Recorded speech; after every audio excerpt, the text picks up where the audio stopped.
नमस्कार दोस्तों, एक्सीलेंट 2.0 में आपका स्वागत करता हूं। तो दोस्तों, आज हम बात करने वाले हैं कक्षा 12वीं के फिजिक्स के न्यूमेरिकल को लेकर के। जैसा कि एग्जाम्पल इससे हम लोग बात कर रहे हैं। इसके पहले वीडियो में आप लोगों ने एग्जाम्पल फर्स्ट अर्थात 1.1 को देखा था और इसमें हम 1.2 एग्जाम्पल को देखने वाले हैं। तो देखिए, एग्जाम्पल नंबर 1.2 में कहा क्या जा रहा है। If 10⁹ electrons move out of a body to another body every second, how much time is required to get to total of 1 coulomb on the other body। इसका अर्थ या प्रश्न ये कहा गया कि यदि किसी पिंड से एक सेकंड में 10⁹ इलेक्ट्रॉन किसी अन्य पिंड में स्थानांतरित होते हैं। इसका ये अर्थ रहा कि यदि किसी पिंड द्वारा 1 सेकंड में 10⁹ इलेक्ट्रॉन को किसी दूसरे पिंड में स्थानांतरित किया जा रहा है, तो ये कहा गया प्रश्न में कि 1 कूलम्ब आवेश के स्थानांतरण में कितना समय लगेगा। तो कहने का अर्थ ये रहा प्रश्न में कि यदि किसी एक पिंड द्वारा या किसी एक पिंड से किसी दूसरे पिंड में, मान लीजिए हमारे पास यहाँ पर कोई एक पिंड है और इस पिंड से इस पिंड में कहा गया कि 1 सेकंड में 10⁹ इलेक्ट्रॉन को क्या किया जा रहा है, स्थानांतरित किया जा रहा है। 10⁹ इलेक्ट्रॉन को स्थानांतरित किया जा रहा है। तो ये प्रश्न में कहा गया कि यदि 1 कूलम्ब को स्थानांतरित करना है या स्थानांतरण करना है तो कितना समय लगेगा। तो आइए आप सबके बीच बहुत ही शानदार और बेहतर प्रश्न रखा जा रहा है, ध्यान दीजिएगा। देखिए, प्रश्न को हम कैसे समझ पाएंगे। मैंने कहा अगर मान लीजिए इस पिंड से इस पिंड में अगर इलेक्ट्रॉन को स्थानांतरित किया जा रहा है, यदि इस पिंड से इस पिंड में अगर मैंने कहा अगर मान लीजिए इस पिंड से अगर इस पिंड में 1 इलेक्ट्रॉन को अगर स्थानांतरित किया जा रहा है, तो आप इस यहाँ पर जो स्थानांतरित किया जा रहा है वहाँ पर 1 इलेक्ट्रॉन कहा गया तो आप 1 ही दर्शा सकते हो क्या? जी, क्योंकि 1 तो आप समझ रहे हैं, ई मीन्स क्या होगा, इलेक्ट्रॉन। यदि मैं ये कह देता हूँ कि 2 इलेक्ट्रॉन तो आप 2 ही दिखा सकते हो। यदि मैं 3 दिखाऊं तो आप 3 इलेक्ट्रॉन दर्शा सकते हो। उसी प्रकार यदि इस पिंड से इस पिंड में 1 सेकंड में 10⁹ इलेक्ट्रॉन यदि स्थानांतरित किए जाते हैं तो आप दिखा सकते हैं क्या कि भाई 1 सेकंड में किसी एक पिंड द्वारा किसी एक पिंड से दूसरे पिंड में 10⁹ इलेक्ट्रॉन को देखिएगा, मैं यहाँ ई से दर्शा रहा हूँ।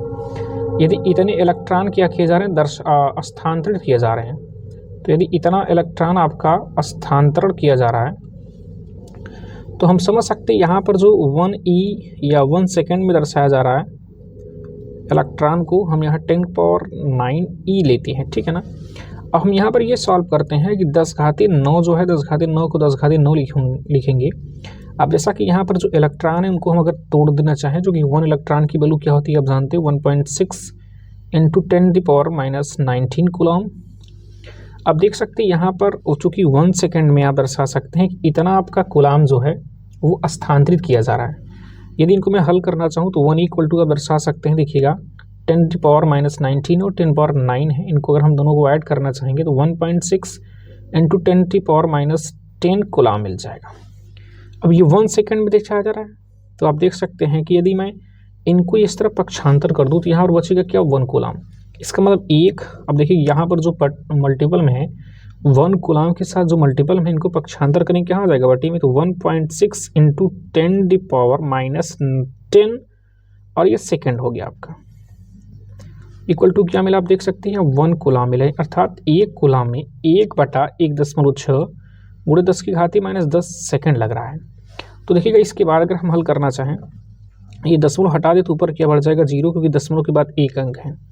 और देख सकते हैं अगर 16 का भाग अगर हम 10 में करेंगे तो मिलेगा 0.625 और ये 10⁻2 है वो अंश में जाएगा तो होगा क्या, प्लस में हो जाएगा। तो यहाँ दिखा सकते हो, इतना आप कह सकते 1 कूलम्ब जो है 1 कूलम्ब जो है स्थानांतरित करने में कितना सेकंड लग रहा है, तो आप देख सकते हैं इतना सेकंड लग रहा है। तो हम दिखा सकते हैं कि 1 कूलम्ब को स्थानांतरित करने में 0.625 × 10⁻10 सेकंड लग रहा है। यदि मैं इनको चाहूँ तो देखिएगा यहाँ 1 कूलाम को जो कि दर्शाया गया कि सेकंड में, यदि आप देख सकते हैं एग्जाम्पल जो सॉल्व किया है वो वर्षों में लाया है, तो आप सेकंड को पहले मिनट में कर सकते हैं और 1 सेकंड में कितने मिनट होंगे, तो 1/60, चूँकि इसमें 60 का भाग किया जाए तो सेकंड से आप मिनट में कर सकते हैं। यदि मिनट से आप घंटा में करना चाहें तो 3600 का डायरेक्टली भाग कर सकते हैं। यदि 3600 हो गया तो आप देख सकते हैं घंटा में चेंज हुआ, अब घंटा से आप दिन में कर सकते हैं और दिन से आप वर्षों में कर सकते हैं। तो इस प्रकार से यदि हम इस प्रश्न का जवाब इतना ही दें तब पर भी आपका सही है। तो आप दर्शा सकते हैं कि यदि एक पिंड से दूसरे पिंड में स्थानांतरित करने में, यानी 1 कूलाम को स्थानांतरित करने में आपका इतना सेकंड लग रहा है। तो मित्र आप देख सकते हैं इस क्वेश्चन को आप सेकंड भी दर्शा सकते हैं, या मैंने कहा घंटों या मिनट में आप या वर्ष में भी दर्शा सकते हैं, ये आपके ऊपर निर्भर करेगा। तो चलिए आज के लिए इतना ही हम देखते हैं, और 1 पॉइंट जो आपका 3 एग्जाम्पल उसको हम अगले वीडियो में देखेंगे। तो मित्र आज के लिए इतना ही, आप हमारे चैनल से जुड़े रहें और अपने दोस्तों को शेयर ना करना भूलें, सब्सक्राइब भी कीजिए। धन्यवाद।